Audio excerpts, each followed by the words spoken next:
Welcome to the Leadership Spark podcast, where we equip you to be the great leader your people deserve. This is Corey, and if you haven't been tuning in over the last several days, we've been camping out on the topic of burnout. And I have been referring to that as the dark side of leadership. It's something that can be sneaky when it hits you. You could have symptoms of it and not really identify it as burnout until one day you realize that you are burned out. And so we've been talking about ways that you can implement strategies that prevent you from burnout in your leadership of the team that you lead, your own personal health, etc., all the things that are impacted whenever we burn out as leaders. And so the last couple of days, we've been unpacking two of the three strategies. We'll talk about the third today. The first one was boundaries. The second one was community. If you want to learn more about that and you didn't lean in, go back and listen to those episodes, because today we're wrapping it up. We're wrapping it up with expectations. One of the things that can cause stress in the workplace that ultimately can lead to burnout is unclear expectations. It's ambiguity.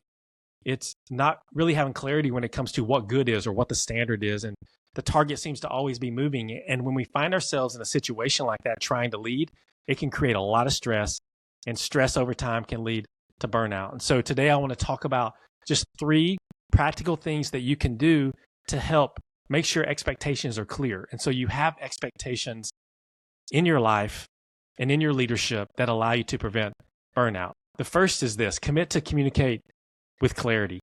Commit to communicate with clarity. That could be things like you define the work hours that you're going to work. You define the work hours for your team. You define the expectation around email response. If someone emails you on the weekend, what is the expectation? Are you going to respond? Or are you going to wait till Monday to respond to that email? If someone slacks you on the weekend or on a holiday or at night, are you going to, at 10 o'clock at night, going to respond to that slack? Or are you going to wait till the morning? Those are expectations that you need to set, because you will model a behavior as a leader.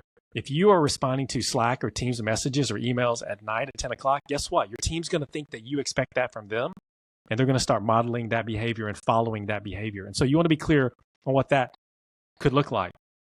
You can also use status updates in tools, your collaboration tools that you use, that say, hey, look, I'm in deep work. I'm available after 3 p.m. Don't bother me.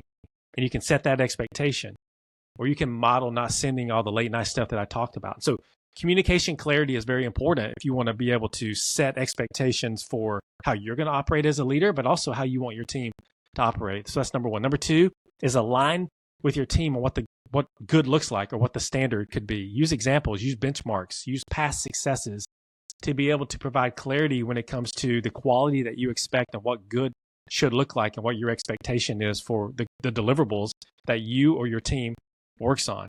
You can ask your team members to see if they can restate your expectations in their own words. That may be something that you go and do, is that you ask them, what do you think my expectations are of your work? And see what they say, and see how aligned that is. Vague instructions from a leader, like make it better or use your own judgment, are breeding grounds for stress. So you want to be as clear as possible. So that's number two. Number three is this: eliminate guessing by writing down expectations. That may seem archaic. Maybe you type it out. Maybe you put it in a tool like Notion. Maybe you put it in a collaboration tool to where expectations are very clear and visible.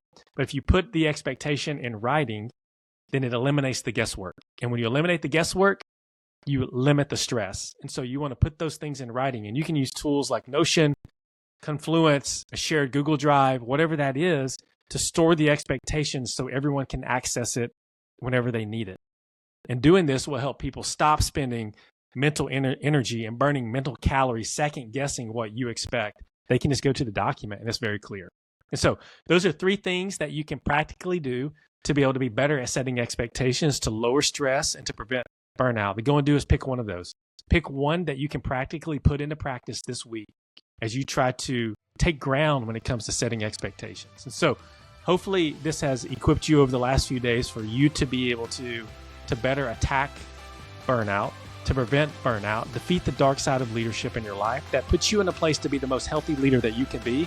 Because if you are the most healthy leader that you can be, then you are in a position to be the great leader that your people deserve.